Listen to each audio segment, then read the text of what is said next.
na pagpapala, pagpupugay sa lahat ng nagbigay ng pagkilala sa Aliw Broadcasting Corporation mula sa Philippine Outstanding Brand of the Year, Philippine Finest Business Awards, and Outstanding Achievement, Asia Pacific Luminaire Awards, Southeast Asian Premier Business and Achiever Award. Sa aming mga natanggap, 4-time Best AM Station Awardee, DWIZ 882, 4-time Best Radio Newscaster Awardee, Dennis Antenor Jr., 3-time Best FM Station Awardee, Home Radio 97.9, 2-time Most Promising TV Station Awardee, Aliw Channel 23, at Best Public Service Radio Host Awardee, Bragi Braganza. Pangakong itutuloy ang pagbibigay ng tamang balita at tamang paglilingkod at isang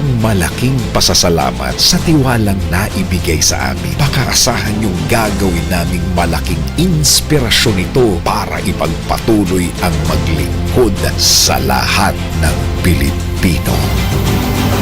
Latest, pinakabago at tama, DWIZ News Catch Up. News Catch Up.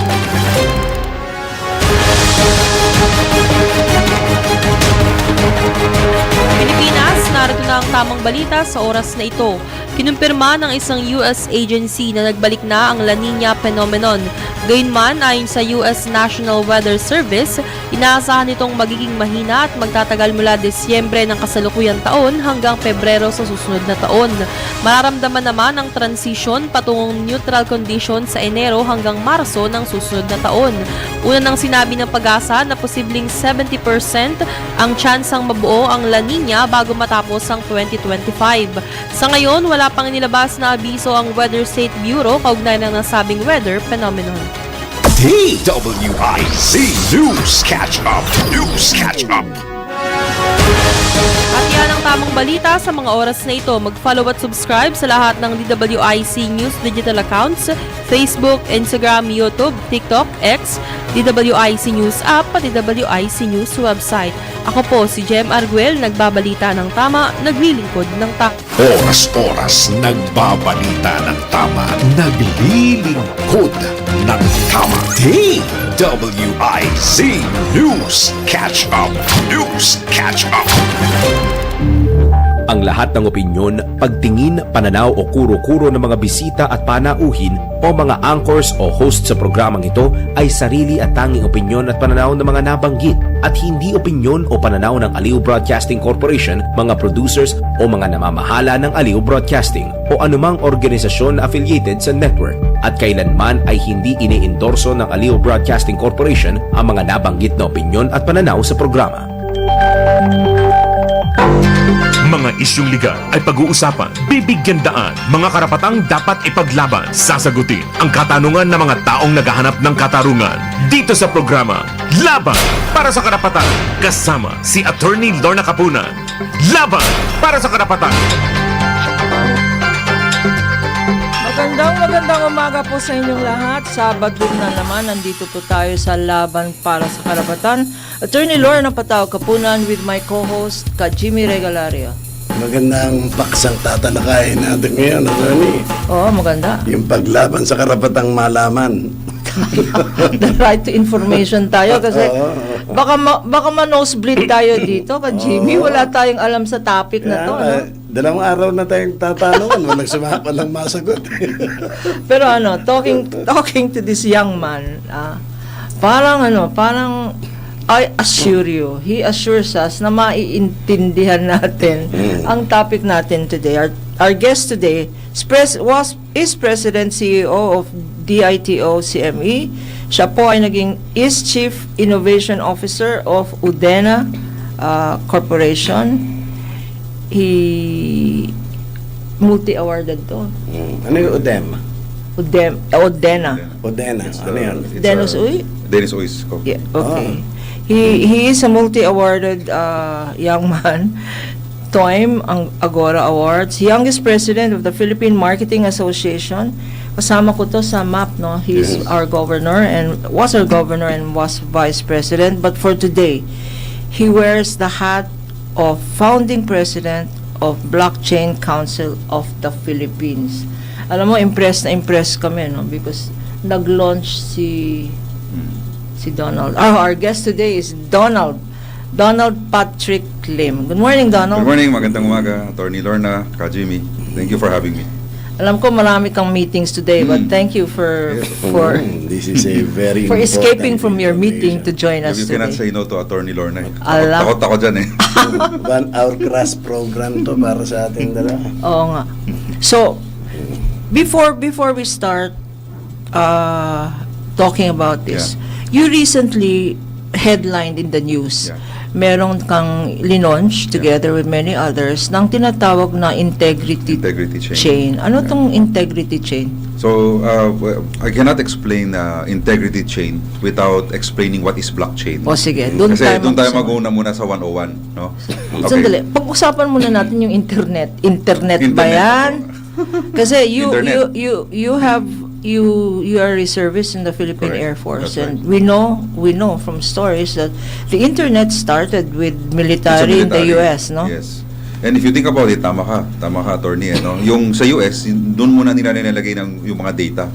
So if you imagine, no, sinasabi nila may iba't ibang fort natin, di ba? Mga fort 1960s. Sinesave lahat ng data dito sa camp na to. Tapos pag pinasabog, edi umawala lahat ng data. So ang ginagawa nila is that nagawa sa isa pang camp in many states, gumawa sila ng tig-isang computer at doon sinesave lahat. Every time may nag-save, kabit-kabit, nagka-copy paste yung lahat ng data para hindi sila reliant na nakadepende sa isang computer, sa isang ano lang. Kasi dating computer malalaki eh. Yung mga ganun yon. So that's the essence of the internet. Nagka-copy paste muna and they call it redundancy. Na umuulit lang yung information. And that information, even then, hindi yan nahahack. Kasi, or garbage in, garbage out ang tawag dyan, di ba? Yeah, correct. That's one. No? So nahack siya in a way na if public would have access to it, if they get access to what is inside, siyempre kaya nilang kalikutin yung sistema. Right? Pero right now, siyempre, paano papasok ang public? Di ba? Di naman wala namang access eh. Private yun eh. Pero because of the internet, that system became public. Tayo, pumupunta na tayo sa www. Or iba't ibang nakakapasok na. So ngayon, yung mga programmers natin, nakakapasok na rin sa pati mga website natin, di ba? Minsan nahack yung government websites natin, yung iba hospital, yung iba't ibang universities, no? So right now, So that technology started in 1950s. In the 1950s. ARPANET pa tawag noon, ARPANET. ARPANET. Oo, so Wala ko naiintindihan. Maintindihan Hindi, ito, natin yan. intindihin Slow by slow yan. Okay. Sabi Okay. nila, slow by slow. Okay. Ito naman let's start with Teka, another hindi mo ba ako definition. in-introduce eh? Ano? Hindi mo ba ako in-introduce? I said my co-host, Jaime Regalario. Ako po si Jaime Regalario. Oo nga. Hindi. Pareho tayong senior citizen. Boss, hindi ba in-introduce ko? Okay. You were You were introduced. in 2 seconds lang nga. Kaya mabilis. Jaime Regalario. At sinabi mo pa na interesting ang topic natin ngayon. Ay talagang baka hindi mo maintindihan to kasi senior citizen ka na. But okay, so that's the internet. Now there is people access to what used to be confidential data of then the US government, no. Yung cloud naman, ano naman yung cloud pag sinabi ng hindi naman na-i-erase yan, nasa cloud. Ano ba yung cloud na yan? Ang naka-cloud is anchored on the internet. Dati wala kasing, kumbaga walang internet, lahat nasa computer mo. Diba? Lahat pag nagsisave ka, may diskette ka pa. Diba? So, sinesave mo lahat doon. Pag sinave sa cloud, ibig sabihin, using the internet, yung data mo, yung data flow, pumunta sa isang CPU sa ibang bansa or remote. Hindi natin alam kung saan. Di ba't sabi nila under the Sinesave. ocean daw yan? Walang under the ocean. Using the cable lang. Using Submarine cable, doon dumadaan yung information, pupunta maybe sa US, maybe sa Singapore or wherever.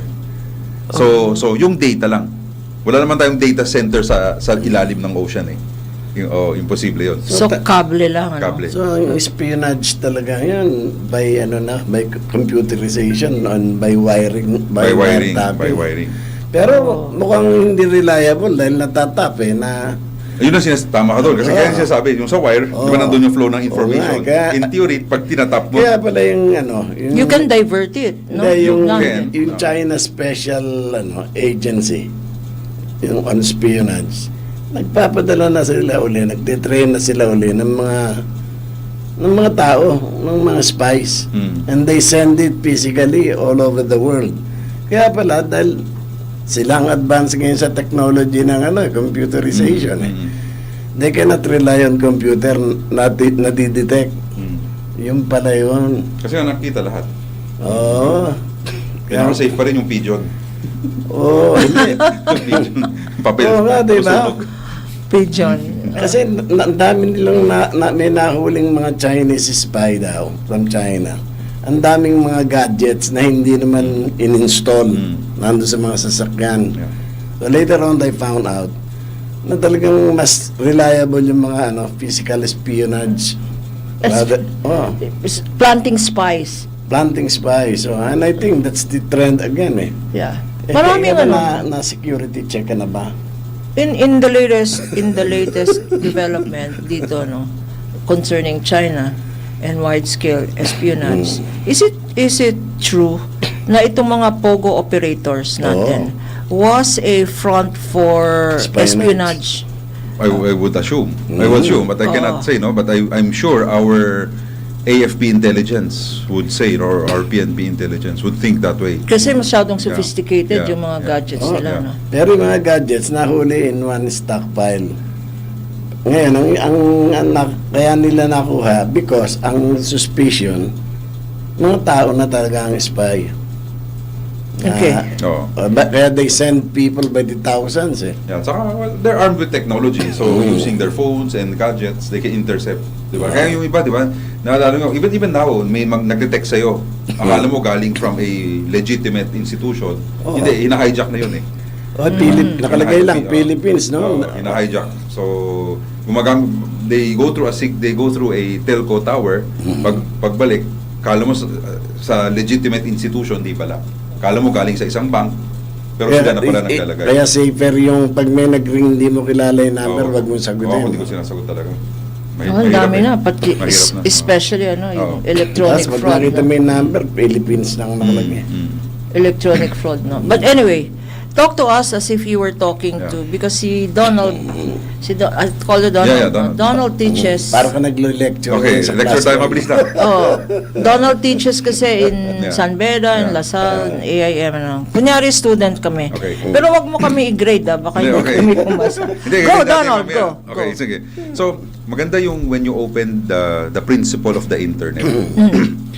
In the 1990s, ang tawag doon Web 1. Web 1 is website. Website. So ano nang ginagawa ng website? Tama yung sabi mo, galing military eh. So nung ginawa for public, Web 1, website, any brand, any company, you create a website, and kung anong pinublish mo doon, walang magagawa ang tao. Kasi Web 1 is read only. Basa ka lang, wala ka naman pwedeng gawin eh. Hindi Diba? Read interactive, only. hindi ka Hindi pwede. pa interactive. Yeah. Web, yung unang Babasahin web. mo lang. Okay. Web 1. Then, nung 2003, 4, 5, 6, 7, you know what we call, napunta na sa Web 2. Web 2 is read-write web. Okay? Read-only web, naging read and write. So, yun yung nag-umpisa yung Friendster, Multiply, pwede ka na mag-post ng picture, pwede ka na mag-chat, pwede ka na mag-interact. Nandun na rin yung Yahoo, nagsisearch ka. Una kasi hanap lang eh. Yung Google at Yahoo, di ba? Wala na Yahoo ngayon. Pero dati, search. When you search, para kang librarian. May hinahanap ako. Ito ang mga website. Read only. After that, marami ng mga interaction. Yahoo Messenger, Yahoo Groups, kung naalala ninyo, and then dumating na yung social media. Right? Facebook, Multiply, Friendster, lahat yan. Read, write. Pwede ka na magsulat. Pwede ka na magsulat. Sandali, may I just interrupt, no? Kasi ang pinag-uusapan lang natin, hindi yung evolution ng technology, That's pati right. mga gadgets. That's right. Dati, ganyang kalaki, computer, no? Yes. Tapos may mga mas maliit, Yan, palit ng palit. paliit na paliit. Yeah. And then came the cell phone. Yes. So, and because of the cell phone, mas mabilis na. Dati, siguro in 2005, you will never imagine that you're accessing the internet via your phone. oo nga. Di ba? Kasi talagang kailangan mo ng PC. Di ba? Ngayon, biglang lahat, nag-slowly nag-pivot na towards all access to the phone. How was that married? Paano nag-marry yung technology na yan? Yung, for instance, Apple and all of that.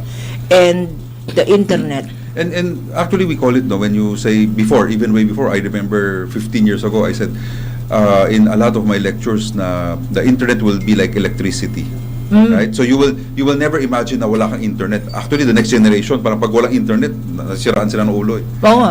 Saan yung internet, di ba? Or minsan, pag nasa restaurant, kailangan ko ng wifi. Ano yung wifi dito? Oo nga. Anong password dito? Anong password, di ba? Jaime, ganun ka, di ba? Hindi. Hindi.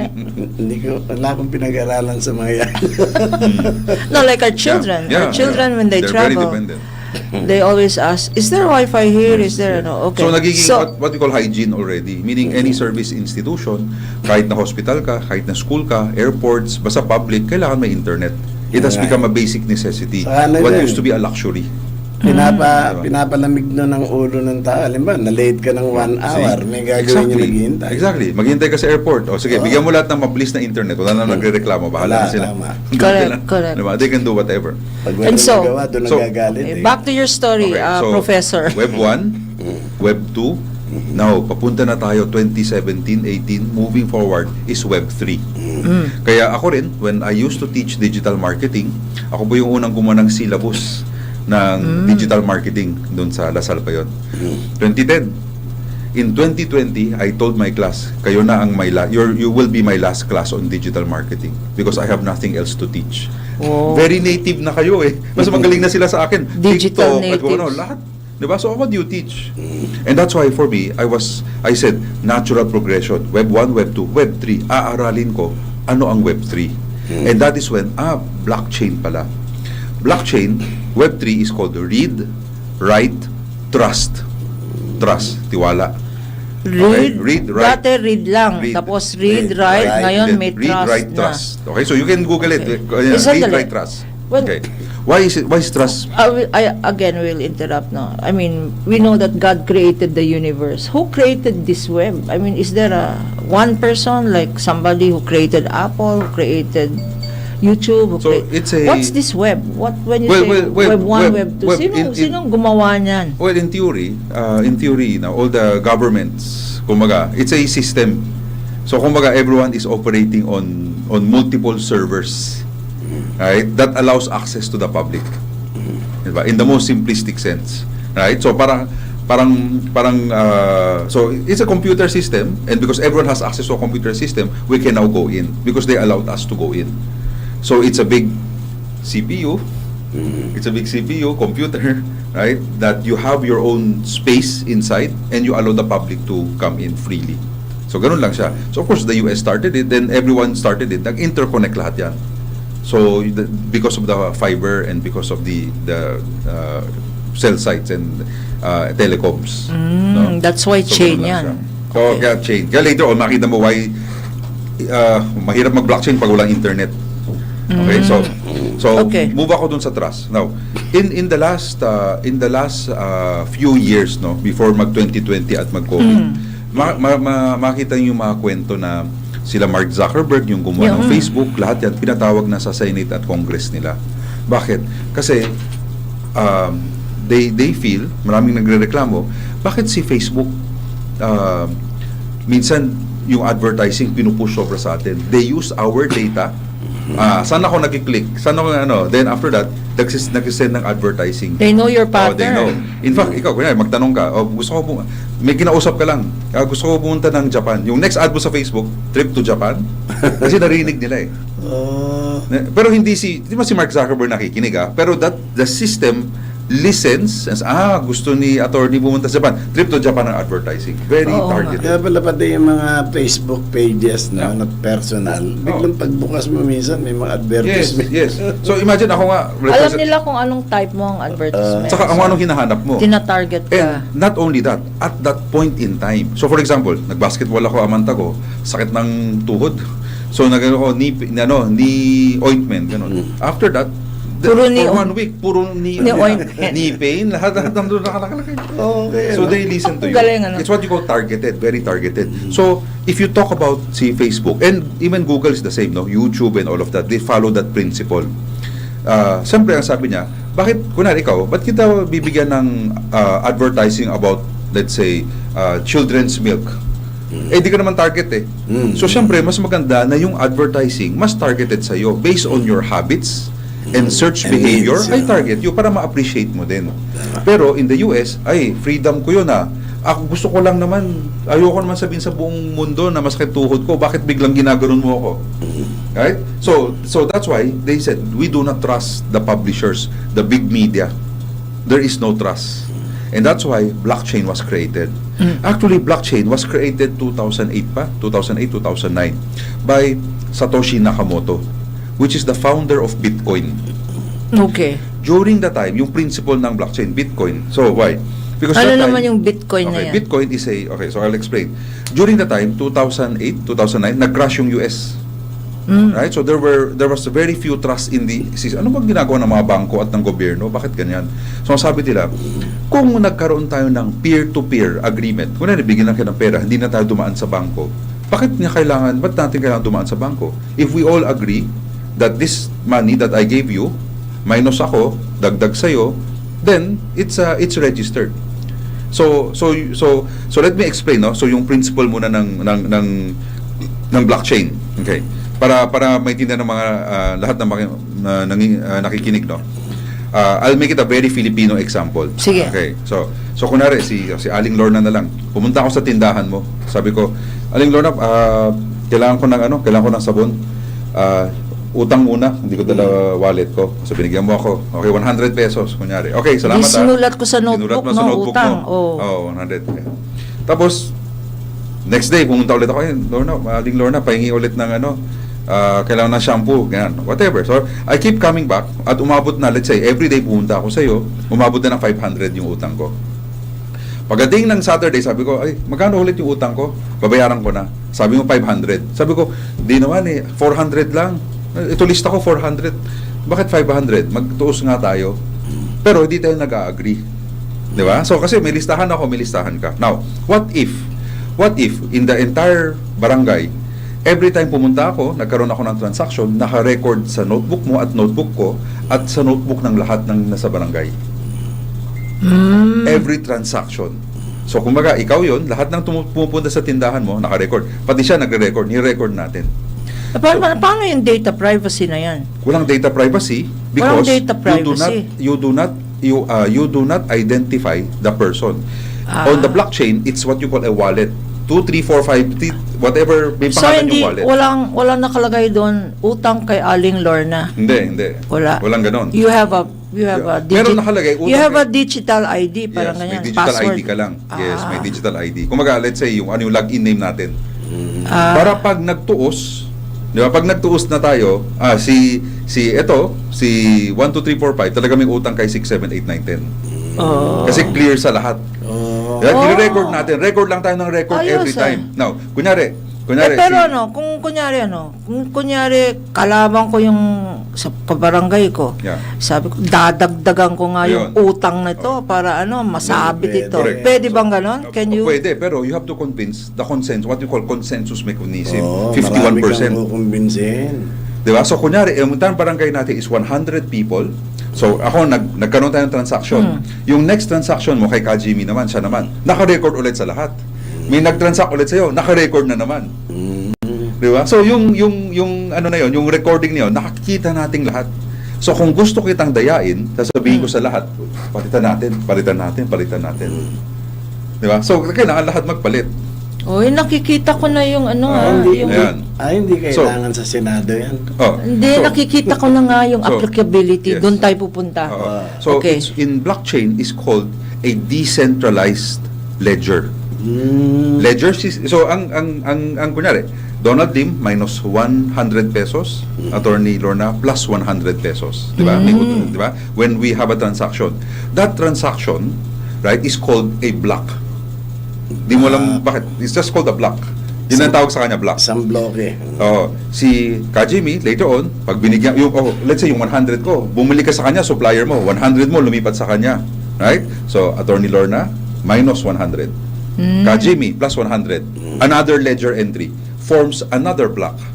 And that block now is appended to the first block. So that's why it becomes a chain because all the transactions, kaya naging blockchain siya. Parang notebook talaga, no? Parang notebook, di ba? Parang So, di ba, notebook. dinisa mo lahat. Hindi mo mababago yung una.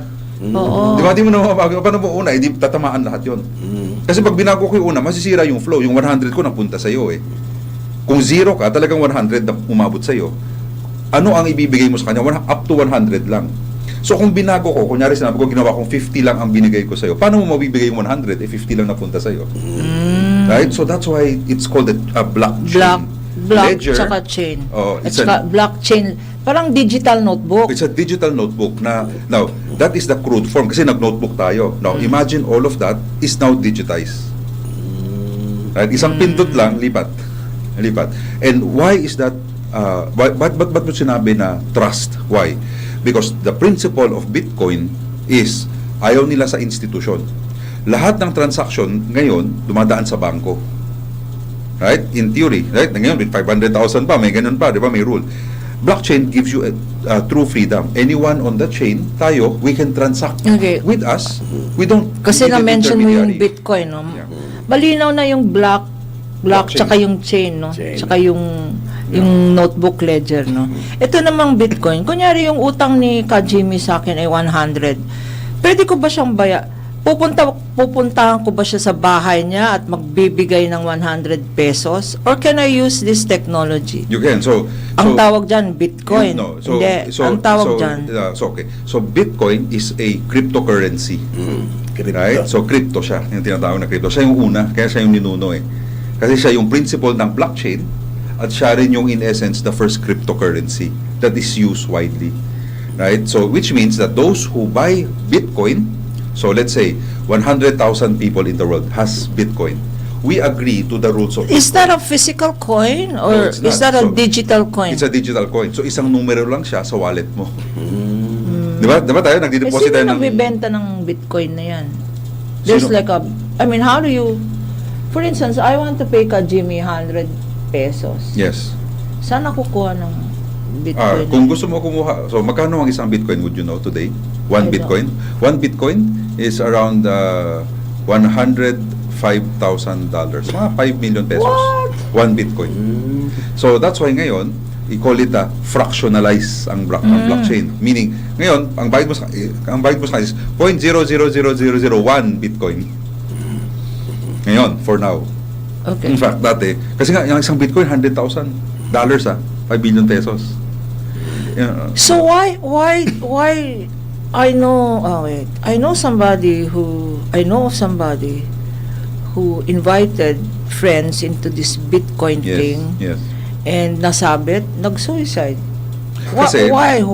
Ano ba yung Bitcoin na yan? No. Bitcoin kasi is very volatile. Unlike Yung when value? you talk about unlike the economy which is anchored on gold or whatever has real value, Bitcoin's value is on the agreement of all the Bitcoin holders. So, supply and demand lang yan. Right now, sobrang taas ng Bitcoin kasi like a year ago when Donald Trump said, kailangan magkaroon ng Bitcoin reserve. We will now recognize Bitcoin. Bitcoin reserve Bitcoin siya? ang reserve. Right? So, but if you think about it, yung ETF, yung mga securities, yung mga Securities Exchange Commission sa US, nire-recognize na rin. In fact, there are some in the US na pagdating sa balance sheet mo, yung asset mo, dati cash, ngayon, question mark, pwede bang cryptocurrency? Kasi it's a real investment. It's just that we're not too comfortable with it. Pero with, sabi ko, dapat hindi ka 100,000. 1 million users of Bitcoin, we all agree, pag nagpasa ako sa'yo, pag naglipat ka sa kanya, using that wallet, umiikot sa atin. We recognize that Bitcoin and the value of that. Let's say Bitcoin, okay. I want to monetize. Sabi mo, for example, 1 Bitcoin is $100,000 US. Example. Gusto ko Gusto mo na perahin? magbilang ng 100,000. Is there a Bitcoin market where you can Yes, there change is. your There coins is. into So, right actual currency? Right now, if you look at the two biggest would be coins.ph and PDAX, these are apps. So, pwede ka kumuha ng pera mo from any of the banks, ipasok mo sa app ng, again, coins.ph or PDAX ang tawag, no? palit mo. Anong gusto mong bilhin dito? May Bitcoin, may USDT, may Ethereum, marami. Bili ka lang. So, akit baba na yun. Now, kung parang stock market, ang mas volatile lang siya compared sa our stocks. Now, kailangan ko na ng pera. Hindi, Mag-withdraw ka. i-withdraw mo, i-convert mo ulit. O, parang ka nag-forex trading actually. Parang ka nag-forex trading. Okay, so Kaya sabi mo kung may nag-suicide kasi that time, sobrang grabe yung taas ng Bitcoin. And then Tapos yun, bumagsak. Tapos kung yung iba kasi, I heard so many stories of that. Kasi yung iba talagang opportunistic, no? Medyo greedy ng konti, umutang. Right? Tapos biglang, baba na to, bumili ng Bitcoin lahat. Di nila alam, sumadsad pa lalo. Pag hinahabol na, kaya mo ako babayaran. Parang nagka-kiting, kiniting nila. Oo, nandyan pa. Hindi pa umakit naman eh. Pero di na makahintay. Yun. Siyempre, the stress of it, di ba? Nakita mo yung value ng, let's say, 1 billion mo, naging 100,000. Di, kakabahan ka na. Galing. So far, naintindihan mo, no? Naintindihan natin.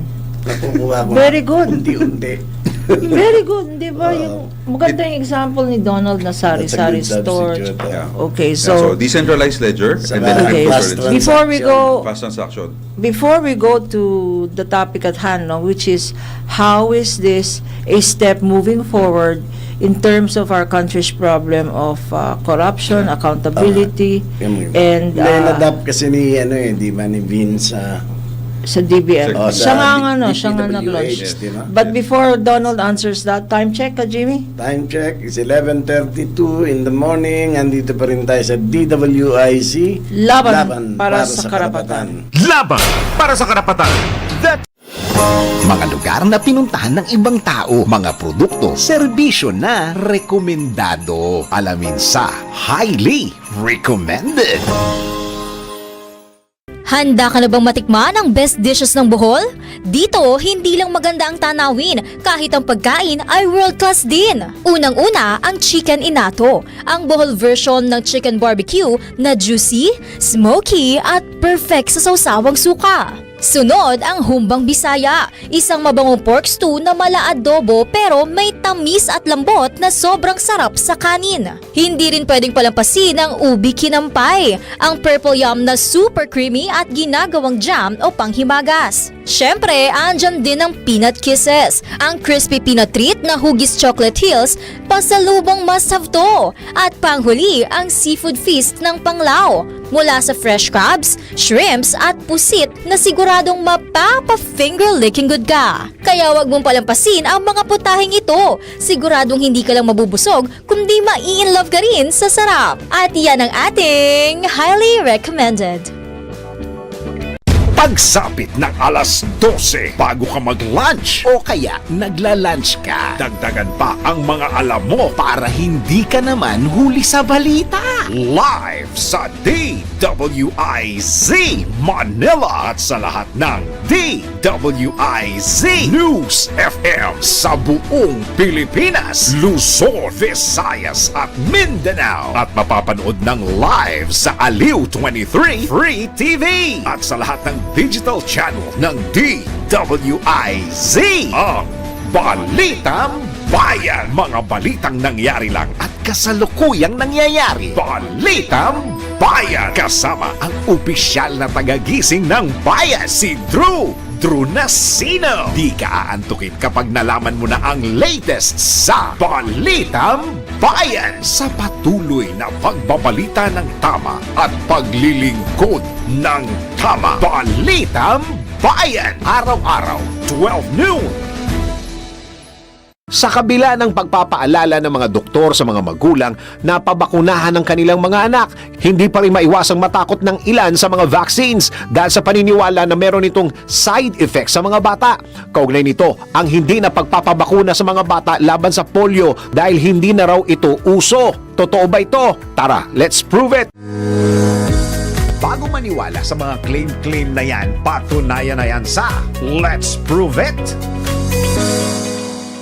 Sinabi ng pediatrician at lactation consultant na si Dr. Teresa Maria Ribano, malaking panganib ang polio sa bansa at isa ang Pilipinas sa mga binabantayan kung saan maaari magkaroon ng resurgence ang polio. Papaalala ko sa kanila na noong 2019, nagkaroon ng resurgence ng polio. At in fact, up to now, kasama tayo sa mga bansang minemaintain ni World Health Organization at saka ng UNICEF under its care kasi binabantayan tayo because malaki ang risk natin na magkaroon ng resurgence ulit. Bakit? Libre na nga yung bakuna, meron ng libreng bakuna sa center, hindi pa rin napupuntahan ng ating mga kababayan. Ayun. So, hindi pa rin tayo nakaka 100% vaccine coverage rate. Dagdag pa ni Doc, 90% sa mga nagpapabakuna ay sa public hospitals o health centers tumanggap ng vaccines, habang 5 to 8% lang ang nagpapabakuna sa private hospitals. Anya, tumataas ang tsansa na magkaroon ng outbreak sa bansa kung hindi makakatanggap ng tamang bakuna ang mga Pilipino. Kung kaya mas mainam na magpabakuna para hindi na paulit-ulit na pangambahan ang pagbabalik ng mga sakit na maaari namang pigilan ng mga bakuna. Nakaaway mo ba ang boss mo dahil sa isang bagay na work-related? May issue ka ba sa kumpanya na work-related at di mo alam paano i-handle? Kung problema mo ay work-related, kinig, nood at follow na sa DWIZ Work-Related. Kasama ang motivational speaker ng Pilipinas, si Lorna at ang kanyang mga expert na mga bisita sa DWIZ Sabado 3 p.m. Nang tama. Latest, pinakabago at tama. DWIZ News Catch Up. News Catch Up. Pilipinas, narito na ang tamang balita sa oras na ito. Public Attorney's Office makikipagtulungan sa ICI para sa imbestigasyon ng manumalyang flood control projects. Balitang hatid ni Patrol 38 Jen Patrolya.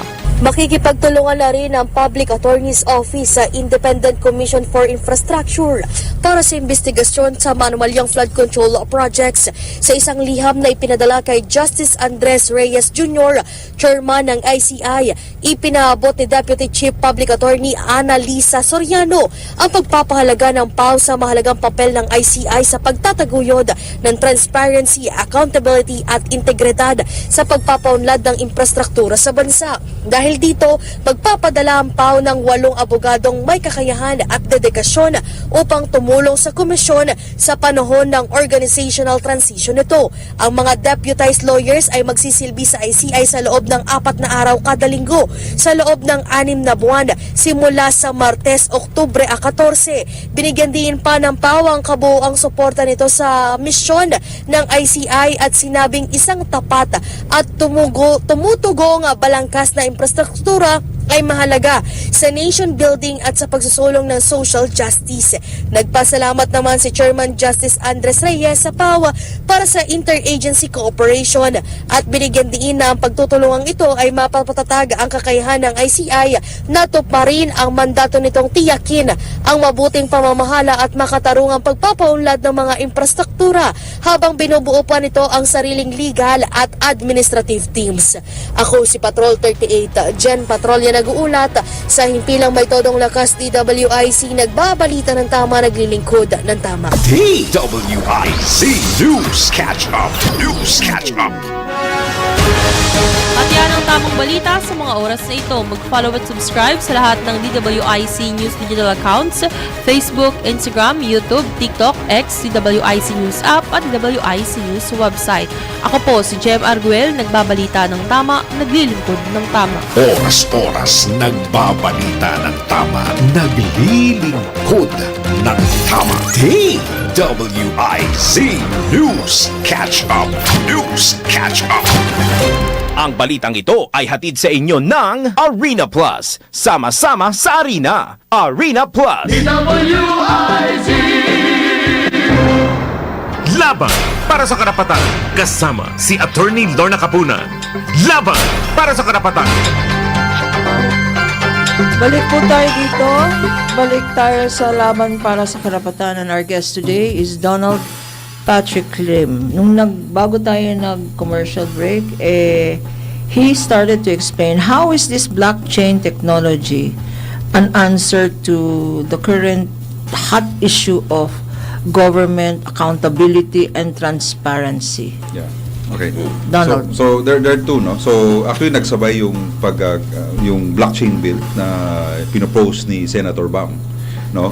And then the private sector side tayo, we launch what is called the integrity chain. Okay. Now if you look at how Senator Bam would want to do it, yung budget. So imagine mo decentralized. So therefore, if you put that budget into the blockchain, everyone can now see every transaction and it is validated, number one. Number two, it's tamper-proof. Kasi nga, kung ano yung pumasok na numero at paano dinisperse, right? Kung paano dinisperse, makikita ng tao. Right? So let me give you example. Kasi yung blockchain bill, wala pang details no? So, but we know the intention. The intention of transparency, accountability, making it seen by everyone and everyone can check. We 2 weeks ago, we launched what is called the integrity chain. Now, what is the integrity chain? It is I discussed this with Sec Vince, no. Sabi ko, given all of these anomalies and challenges, it's very important for us to have a quick win. Kasi a lot of our lahat ng mga yan na sukang-suka na talaga sa corruption. But we know we cannot solve it.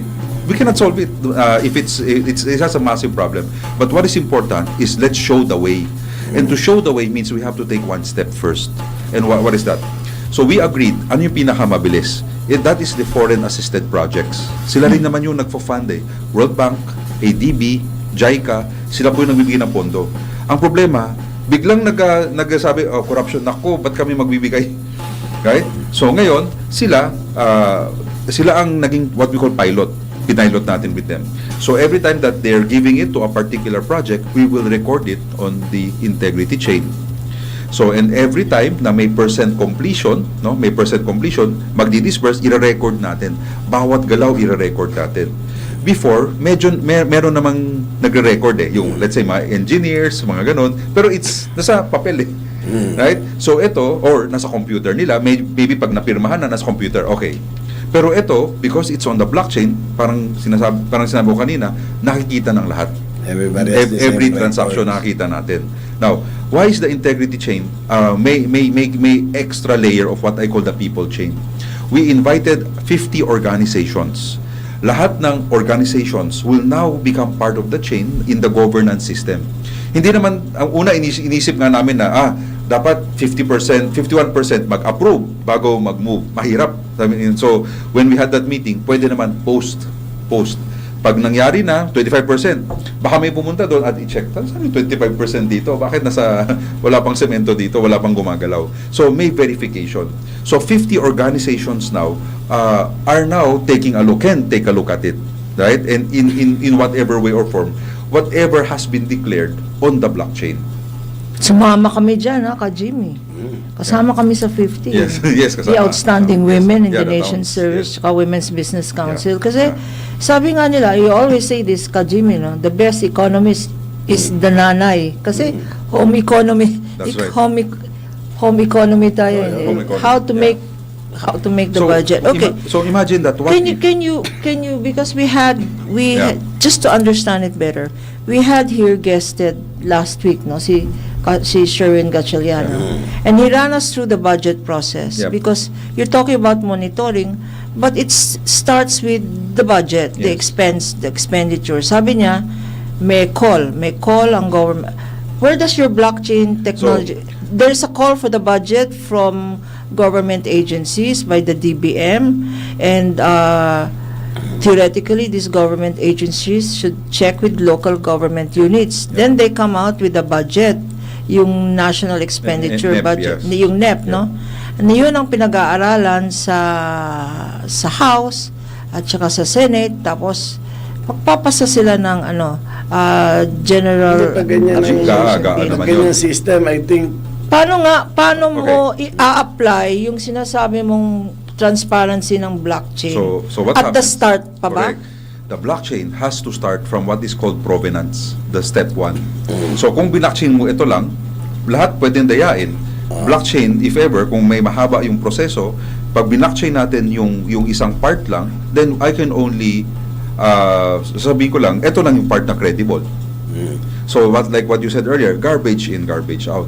Or it can be shortcutted na all the stages could be lumped into one at makapag-decide ng isang... Well, tama. So, if that's the case, assuming, no, yung sinabi nga ni Senator Gatchela, ni Sherwin, so, pag NEP pa lang siya, dapat yung lahat ng numero na yun, ipasok na. Ipasok na yan. Kasi And insertion yan eh. Bawat movement, nakikita May natin. alteration at every movement eh. And every insertion, makikita rin natin sino.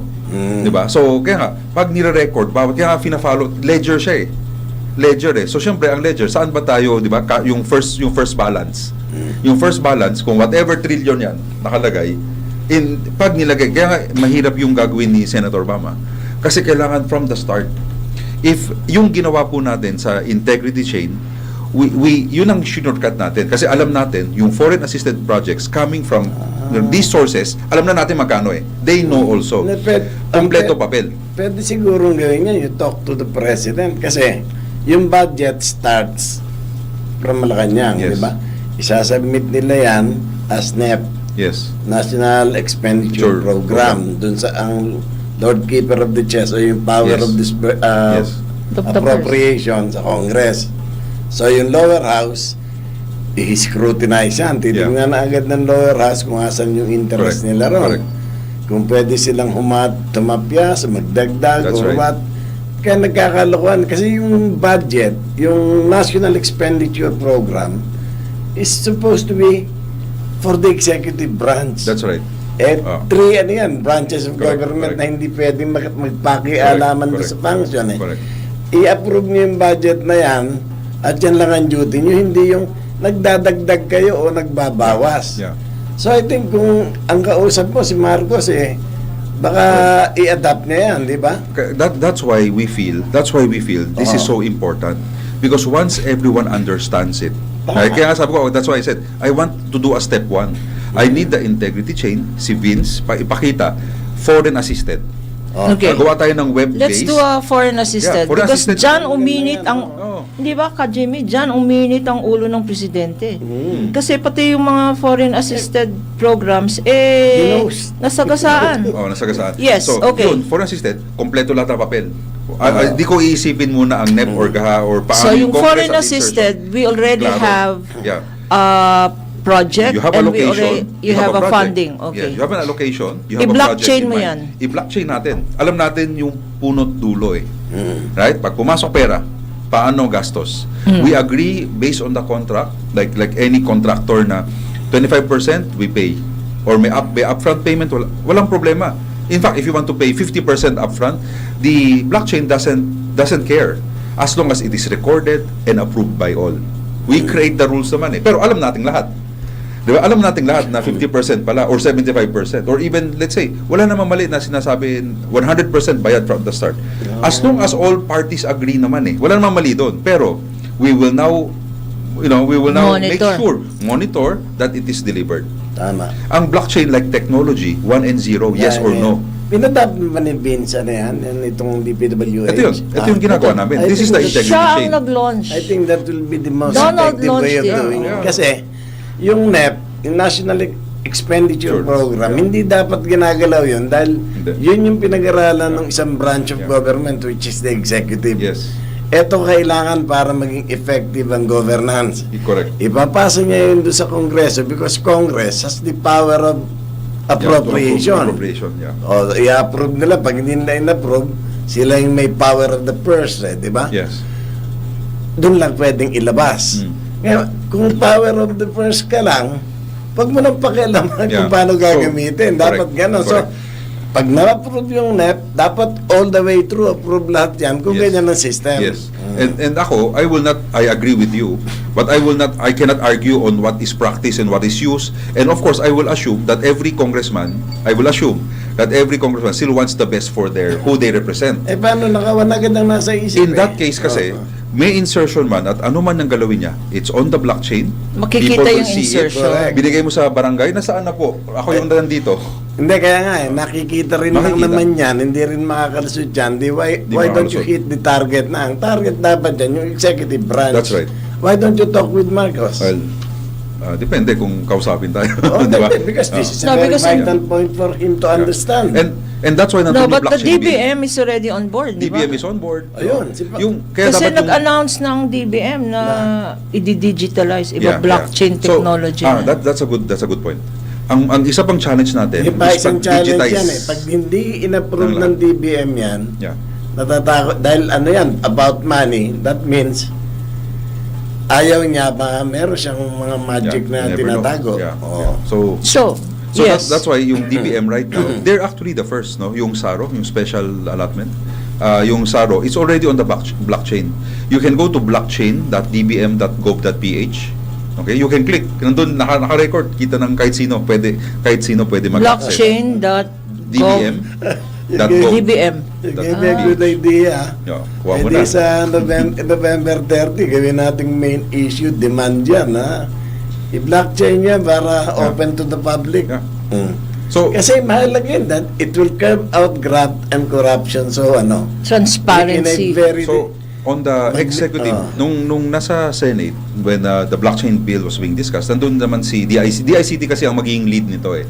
So, si Henry, no? Si Secretary Henry Aguda. So, nag-CI2I naman sila. In fact, the request of Senator Bam, sabi nga kay Sec Henry, baka pwedeng i-priority bill natin to. So, kung naka-priority, we will force, no? Kaya nga, bakit DITC? DICT kasi it's a tech eh. So, you have to create... Technology yan eh. Tech Hindi, eh. I know, pero it's about funding. It's about expenditure. It's about pero sir, to disbursement. execute it, you need a theoretical, may CPU bawat government agency, Oo. dapat digitize. Otherwise, nakapapel, may mag-encode. Yan na naman tayo sa pag-encode. Kung may human na nag-i-intervene, laging May human potential error. May human error. Or may human intent. So what is the hardware needed? Anong hardware needed? Lahat dapat ng government agency may So, ang whatever. tinatawag sa blockchain earlier when we said that example, na each of the agencies will have what is called a node or parang may tig-isang CPU. So, hindi siya mahal kasi technically parang CPU lang siya eh. So, let's say maybe 500 to 1 million per year. Kaya mo nang mag-manage ng node. Di lang natin alam kung gaano karaming documents yun. Right? So, kumaga, if I were to advise Senator Bam on the bill, hindi lang the principle how to operationalize. I think how that's do the you entire Web3. operationalize? That's the entire blockchain community asking, paano ba? Hindi mo pwede ilagay, for example, 500 million. Tama naman si Senator Bam, nilagay muna niya. Allocate lang muna. Later on, let's go down to the details. So in the details, dapat kung sinabi mo, the executive branch. So in the executive branch, dapat, for example, COA, for example, DBM, for example, each would be may computer sila. Right? So, sinesave yun. But we have to also remember, there's also certain confidential. Hindi naman pwede lahat. So, meron pa tayong tinatawag na what is confidential here, and there is certain check and balance, pwede natin isama civil society and religious groups. Hindi kasi ang number one priority that must be done by government based dun sa trilateral power and function, ma-minimize kung meron talagang intention to weed out graft and corrupt practices. Yeah. Ito na solution coming from the people dahil ayaw niyong isipin Kami na mag-iisip para sa inyo. Yes. O ito ngayon ang solution. Diyan talaga it will be how much do you think will be saved? In a 7 trillion budget that is being used by government on an annual basis, halimbawa 2026, I think 7 trillion, 7 di ba? billion, yes. Ilan ang kayang i-save from graft and corrupt practices? Siyempre, hindi na masabi. You do the math. Pero imagine mo. Speculatively, because on the process, on the way by which you have explained yung efficacy, yung efficiency nitong blockchain. So, if done right, then sabi ko nga ang Bitcoin nga 0.1 natatrack So imagine mo every transaction makikita ng tao. Ano lang, speculatively, ilan? Siyempre, in theory, 100% can be saved. Di ba? I mean, 100% will not be properly. Ang hirap lumusot. Kung ang budget, ang sagot ata ni Don. Speculation, trillions ang nawawala No, kung 7 with the blockchain, correct me if I'm wrong, with the blockchain technology, if your budget is 7 trillion, if your question ka, Jim, is, magkano ang masisave doon?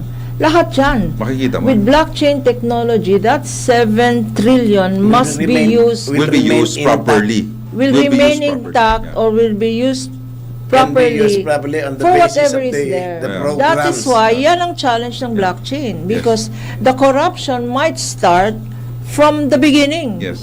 The bloating of the cost of the project, yung lalagay mo dyan, yung bloating Yes. ng sa NEP, yung bloating Yes, ng sa cost NEP, ng yeah. project, no?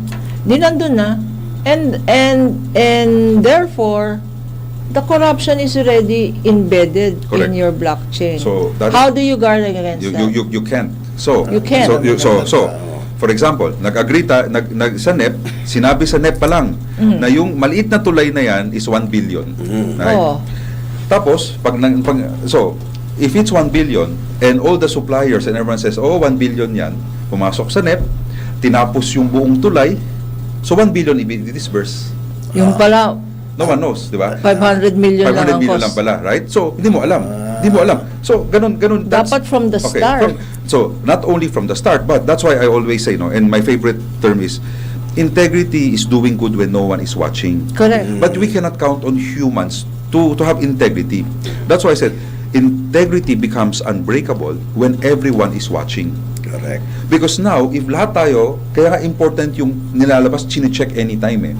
Pag may naglabas kagad na bridge, X kilometers, right? And then, kasi tayo, yung mamamayan, walang mag-expert yan, magaling yan si, I think it's one. Walang tayong alam eh, hindi naman tayo engineer eh. Pwede ba isali dun sa program, if ever there will be a submission of a program of what you're trying to propose, yung detalye on how projects and specific So, expenditure is being So we have to identify the details, diba? So like I said, we can argue if that bridge is 1B or 100 isang flood control project, eto yung madidetalye ba yun ang program ng blockchain?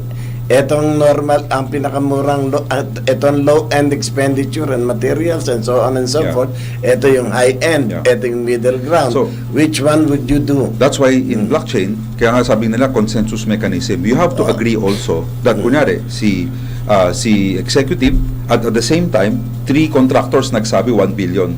Pero you have to trust the democratic system na all the other engineers would say wait lang. Imposible namang 1 billion yan. 100 million lang talaga to set up that bridge. Okay, assuming that happens, no?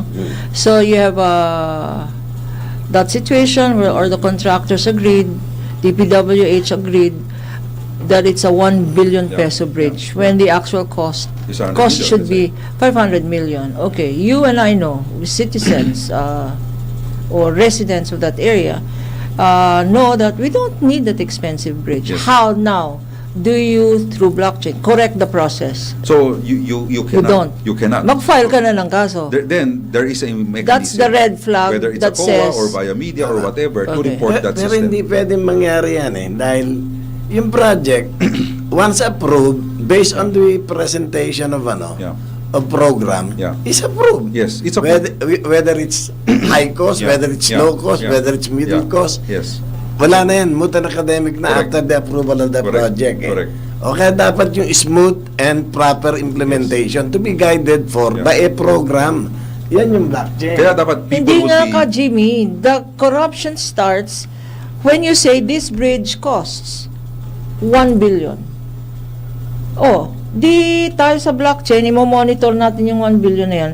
When the actual cost of that bridge should be 500. Hindi, magsasuggest na rin yan ng mga supplier at saka Now, what you can do, you can have AI and everything. Oh, wow. We have, Ang bilis, ano? Ang bilis. It's our time. Okay. Okay, may take 2 tayo na lang. We'll have a take 2 on this, ha? Pwede ka bang bumalik Oo next naman. time? Oo. Let me Next know. time Let me know. We will let you know because we're getting to the meat. But it seems that it is workable now. Yes, yes. Under the integrity chain, when do you think that this will be operationalized? So we hope that before we end the year, we'll have a POC, a proof of concept. We'll try it already. Okay. So nag-meeting na kami with DPWH last week. Okay. And your last words to our viewers? Thank you to Linda Angeles and Angelo Radasa. Very interesting topic daw. Yeah. Yes. So yun lang. Your last word. Kung gusto natin, kung proud tayo na nasa democracy tayo, maging involved po tayong lahat. The technology is there. So sana makisama rin tayo. Hindi lang sa rally, wag naman sa rally lang. Rally, sumisigaw lang tayo. Walang solusyon yun eh. Importante Gusto natin na yun. part talaga tayo ng proseso. Tama na yung rally, tama na yung light a candle, tama na yung dito na tayo sa blockchain. Thank you so much, Thank you. Donald. Salamat. We should have Attorney Jaime. a part 2 and I guess this is where we say hope springs eternal. Let's not lose hope. Magandang umaga po sa inyong lahat. Ako po si Atty. Lorna Kapunan Jaime at Regalario dito sa Laban Laban para sa Karapatan. Susunod na po ay si Balita Nationwide kasama sina Miss Celer Tegabueno and Raul Esperas.